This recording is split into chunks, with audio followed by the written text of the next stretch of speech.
Member সাহেব ধরেন চা।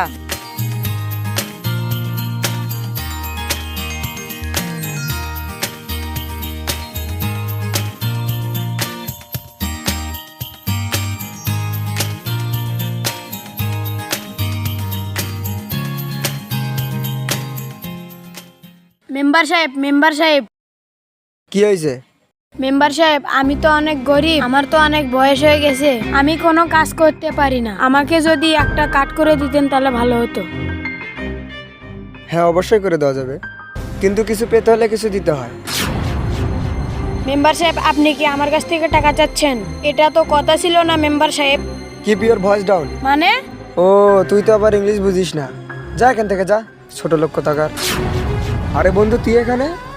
হ্যাঁ, তোর ব্যবহার শুনে আমি এখানে আসলাম। গরিব লোকেদের সাথে কেউ এরকম ব্যবহার করে?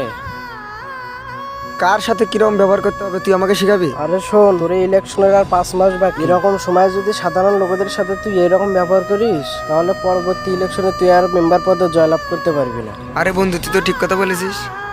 আমি আর কারোর সাথে খারাপ ব্যবহার করবো না। আমি আমার ভুল বুঝতে পেরেছি।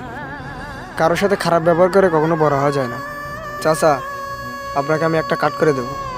চাচা, আপনি এখানে আসেন,